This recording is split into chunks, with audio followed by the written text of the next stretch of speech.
Before starting class, just let's review the books from Genesis. Genesis was about the identification of accompanying the Lord. Exodus was about the providence in accompanying the Lord. Leviticus was about the eligibility to accompany the Lord. Numbers was about the method in accompanying the Lord. Deuteronomy was about the principle of accompanying the Lord. Joshua was about the attitude in accompanying the Lord. Identification, providence, eligibility, method, principle, attitude. And the book of Samuel was for the Lord's choice or through the characters. Since the Torah was the textbook in accompanying the Lord, Joshua was a workbook to exercise the textbook. These books teach the Christian's attitude in fulfilling Jesus' command and enjoying our privilege given by Him. In spite of all this education, the Israelites disobeyed the Lord. Therefore, the Lord needed to discipline them in a little different way that was described in the book of Judges. Ruth was a good example of the way we need to trust in the Lord and His providence for His people. The Lord changed His governing system over His people through the book of Samuel. Samuel's story was the transition and settlement of it. Then the Lord demonstrated how we need to apply His law to our life through the book of Kings. To summarize the book of 2 Kings into one sentence, we could say that it is the Lord's love and judgment. Let's review them one by one. Frame Old Testament. Follow this sequence: ages, leaders, key places, keywords, national perspective, and authorities perspective, the genealogy of Jesus, the book's allocation, and their representative triplets, the spiritual perspective of prophets, and lastly, the BC and Adam's chronicle. According to Exodus chapter 12:14, the Israelites lived in Egypt for 430 years. Since they moved into Egypt in 2238 of the Adam Chronicle, the year they came out of Egypt was 2668. The time during Deuteronomy was the 40th year after they had come out of Egypt. The period of Joshua, the conquest age, was considered to have happened between the time of Deuteronomy and the death of Joshua. It was presumed that the Israelites took just 6-7 years to conquer the land when led by Joshua, as stated in chapter 14, verse 10. So here I am today, 85 years old, which was when Caleb conquered Hebron. That was the last battle, as written in verse 15. Caleb was 40 years old when he explored the land in Kadesh during the second year after the exodus from Egypt. If Joshua was the same age as Caleb, the Adam's chronicle of the book of Joshua was 27:14. If he was 10 years older than Caleb, it would be 2730. Therefore, the time of the beginning of Judges varies. Anyways, considering the times in trouble and peace as described in the book of Judges during the age, it would be at least 390 years. There were two more leaders to the Israelites, Eli and Samuel, after Samson, who was the last judge in the book of Judges. Eli led Israel for 40 years, as stated in 1 Samuel chapter 4, verse 18. But there is no information on Samuel's period of ruling except in 1 Samuel chapter 7, verse 15. Samuel continued as judge over Israel all the days of his life. Saul and David ruled for about 80 years in total. Of course, there are different opinions about Saul's period, but Acts chapter 13, verse 21 states that it was 40 years. Considering certain periods of Samuel, the period of the book of Samuel would be 120 plus years. This is also based on the fact that there was no gap between the time of Samson and Eli. It's hard to estimate the period of kings' age because the exact records are not available and many of the periods of the kings were overlapped. From now on, the class will take the chronicle, which was claimed by scholars in red on the top. Let's move on to the next slide. 3 pillars. I first want you to configure the structure of the books of Kings. First, the Kings could be divided into two stories about King Solomon, chapter 1 to 11, and the others. The book of 2 Kings is divided into two parts by Israel's destruction. The first part was the lessons from the kings before it, and the second part was after it. V and P. These three keys are useful in understanding the lessons from all the kings. The view of Deuteronomy, northern kings who were called by the Lord, and the people of God. The Lord has always responded to what people have done as described in the Bible. As written in 1 Kings chapter 11 verse 1, the Lord punished Solomon. Since this is your attitude and you have not kept my covenant and my decrees, which I commanded you, I will most certainly tear the kingdom away from you and give it to one of your subordinates. As stated in 1 Kings chapter 11 verse 38, the Lord promised Jeroboam, if you do whatever I command you and walk in my ways, and do what is right in my eyes by keeping my statutes and commands, as David my servant did, I will be with you. I will build you a dynasty as enduring as the one I built for David, and will give Israel to you. The Lord called the two northern kings, Jeroboam and Jehu, in order to punish their previous kings. The Lord demonstrated in the books how he judges people through his laws and how he wanted them to serve him. For this sake, the Lord used Elijah and Elisha to fulfill his missionary during the worst periods of the kingdom age. Elijah's missionary was recorded in 1 Kings, and Elisha's story was written in 2 Kings. Both stories were written over 19 chapters out of the total 47. Solomon, Ahab, Elijah, and Elisha were major characters in the book. But the book is not about their biographies. It is about the lessons from various incidents of the kings. Therefore, the book of Kings can be considered the intro or background for the books of prophets. The author, who is presumed as Jeremiah, has written this book for the descendants so that they do not repeat the same mistakes their ancestors had made. The Lord wanted to teach the Israelites that the Lord is God straight. The key verse of the book is 1 Kings chapter 11 verse 9. The Lord became angry with Solomon because his heart had turned away from the Lord, the God of Israel, who had appeared to him twice. His heart turned away from the Lord was the key phrase in the book of Kings. All evil kings walked on the same path. Their hearts turned away from the Lord and served idols. Every day we have to review our faith and check whether our hearts are turned away from the Lord or not. The frame of kingdoms. There were 39 kings in total, 19 from Israel and 20 from Judah. You have to memorize at least 10 kings' names who are listed first on each row. Jeroboam, Ahab, Jehu, and Jeroboam II from Israel, and Rehoboam, Jehoshaphat, Joash, Hezekiah, Manasseh, and Josiah from Judah. Unlike our common knowledge, the Lord called Jeroboam and Jehu for his missionary to punish Solomon and Ahab, respectively. 2 Kings was about the lessons from the incidents of 28 kings, 12 for Israel and 16 for Judah. 2 Kings, the first part. This chapter 1 to 14 was the story around 100 years BC 852 to 750 was of Israel, and BC 870 to 781 was of Judah. The period has much been influenced by Aram. King Hazael, who was anointed by Elisha, as written in 2 Kings chapter 8 verse 13, which was commanded to Elijah by the Lord in 1 Kings chapter 8 verse 15. The first two kings, Ahaziah and Jehoram, were Ahab's sons. 2 Kings began with an incident of King Ahaziah, who had fallen from his upper room.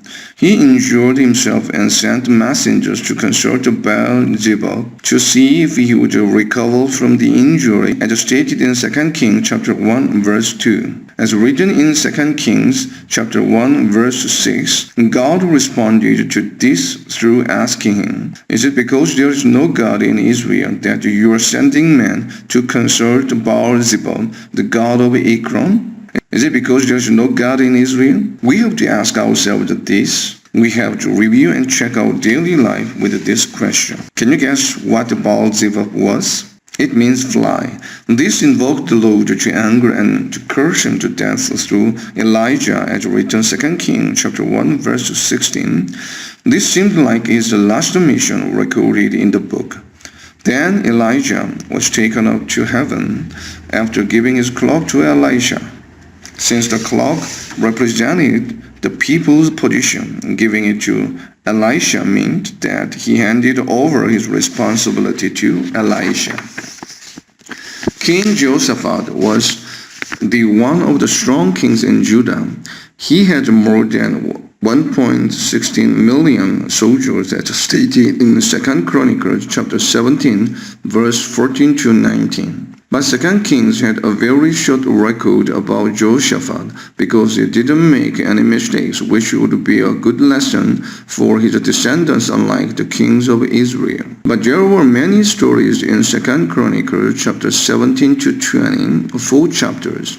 As stated in 1 Kings chapter 22 verse 43, in everything he walked in the ways of his father Asa, and he did what was right in the eyes of the Lord. But he made a mistake in marrying the house of Ahab. His son Jehoram married Athaliah, the daughter of Ahab. He continued the relationship with Ahab's house through 3 incidents: the battle against Ammon with Ahab, trading with Europe through Asa's suggestion, and another battle against Moab with Joram. He joined the fight against Moab with the king of Edom as requested by King Joram, telling Joram, "I am as you are, my people as your people, my horses as your horses," as stated in chapter 3 verse 7. Why did he say something so shameful as a king of a country? Here we got some information for the answer from historical background. At the time, Israel was very strong. They were stronger than Judah, even though Jehoshaphat was also strong. It was presumed that Israel influenced Judah till the king Pekahiah for over 150 years. Anyway, they achieved a victory against Moab through Elisha's tactics, as written in chapter 3, verse 16.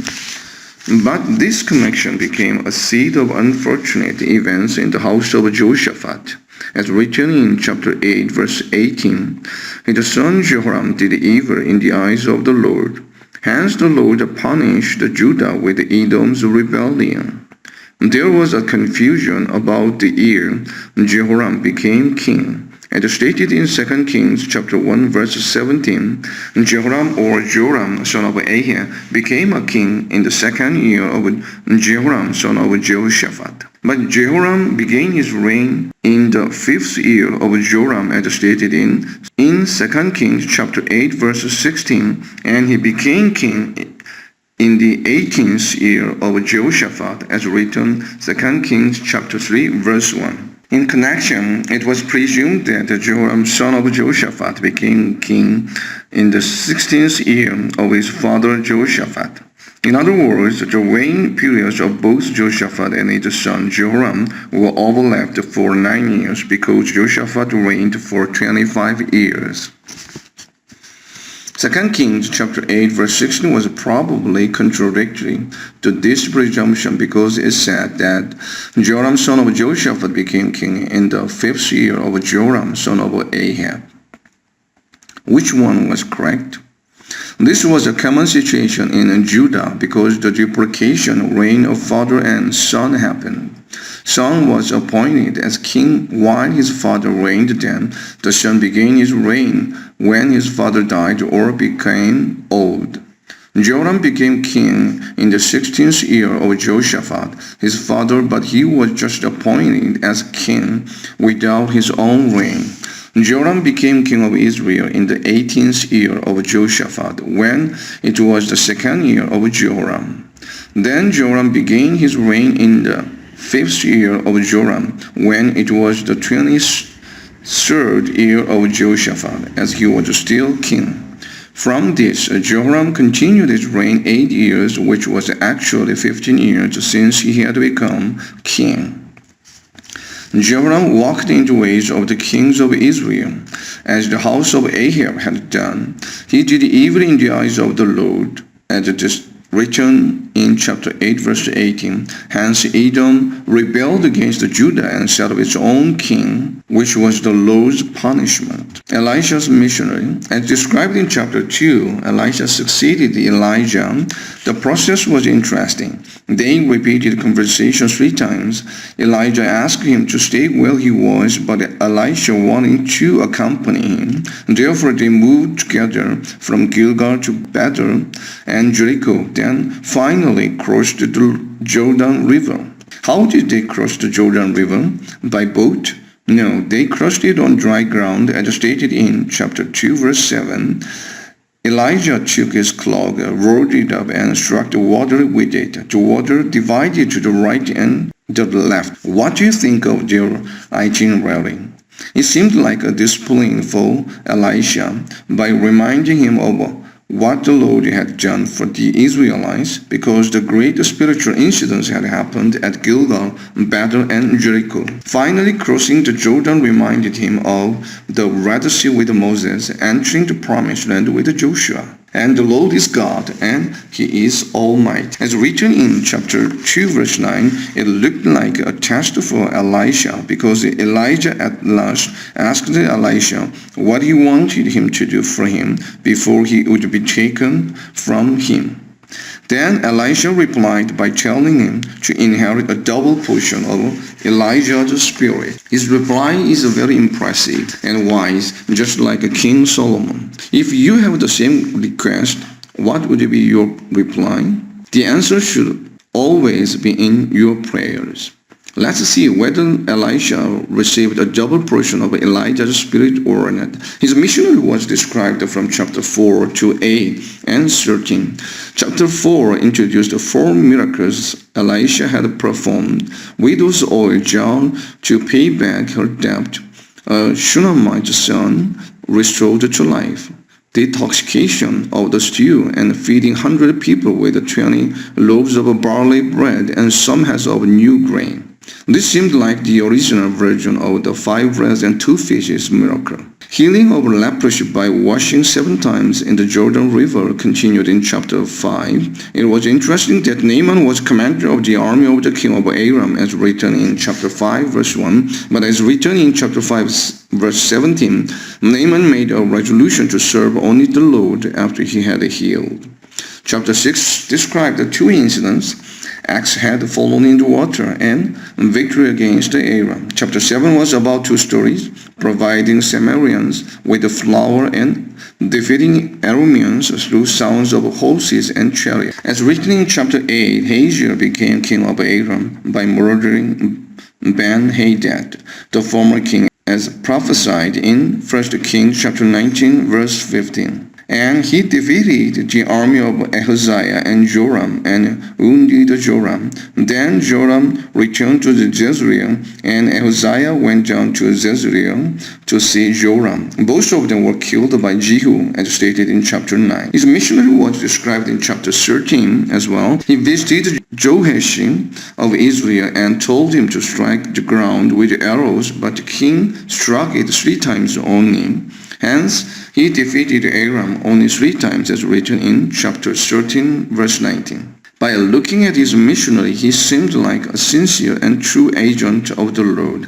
Let's go back to the previous slide. Ahaziah of Judah went to war against Hazael with Joram of Israel, but Hazael wounded Joram. Joram returned to Jezreel, and Ahaziah went to see him, because they were brother-in-laws. But both of them were killed by Jehu as per the Lord's instruction. Joram was thrown at the Naboth vineyard in accordance with the word of the Lord as written in chapter 9, verse 26. Jehu was called by the Lord in order to punish the house of Ahab. He was anointed by a disciple of Elisha, as stated in chapter 9, verse 6. Jezebel, the wife of Ahab, was killed by a eunuch, and her flesh was devoured by dogs in accordance with the word of the Lord, as written in chapter 9, verse 36.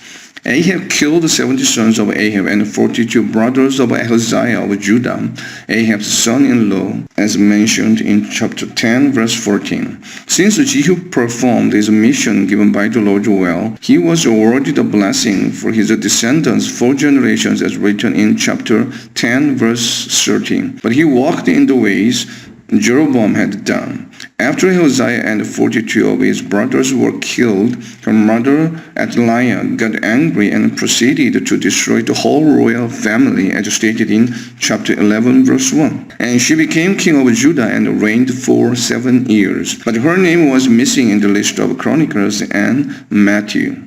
It seemed like the worst period in Judah's history. Therefore, it was presumed that prophet Obadiah was called by the Lord at the time. Jehosheba, the sister of King Ahaziah, Joash, his son from Athaliah, and raised him with her husband Jehoiada the priest. Joash did what was right in the eyes of the Lord in all the years Jehoiada instructed him, as stated in chapter 12, verse 2. But he ordered people to stone Zechariah, son of Jehoiada, to death. He was punished by the Lord through Aram. His officials conspired against him and assassinated him at Beth Millo, as stated in chapter 12, verse 20. Jehoahaz did evil in the eyes of the Lord, so the Lord kept the Israelites under the power of Hazael, king of Aram, and Ben-Hadad, his son, as written in chapter 13, verse 3. But as indicated in chapter 13, verse 23, the Lord had been unwilling to destroy them and allowed Joash to recapture from Ben-Hadad the towns he had taken in battle against his father Jehoahaz. This was the Lord's way in loving his people. He gave Joash the third opportunity to revive Israel after Jeroboam and Jehu. Amaziah succeeded his father Joash as king of Judah after the kingdom was firmly in his grasp. He executed the officials who had murdered his father, the king, as stated in chapter 14, verse 5, he defeated 10,000 Edomites in the valley of Salt. Since this incident happened during his reign, it was presumed that the prophet Obadiah did his missionary in the time of Athaliah, in accordance with the words of the book of Obadiah. After this victory, he sent a messenger to Joash of Israel to fight. He was defeated and captured by King Joash. Later, he was also killed by rebels, just like his father had been murdered. It might have happened because both of them were proud before the Lord without asking the Lord about what they had done. And as stated in chapter 14, verse 27, the Lord wanted to restore Israel again through Jeroboam too. Why did the Lord want to restore it? Because as written in chapter 14, verse 26, he had seen how bitterly everyone in Israel, whether slave or free, was suffering. There was no one to help them. That is the Lord, the only one who wants to help us. There was no one to help us in accordance with the prayer of Asa, the king of Judah, as stated in 2 Chronicles chapter 14, verse 11. Lord, there is no one like you to help the powerless against the mighty. You have to pray to the Lord to help you as you are powerless and humble before him. You have to rely only on him. Do not follow the pattern of this world. This is the lesson the Lord wanted to give us through many of these incidents of kings.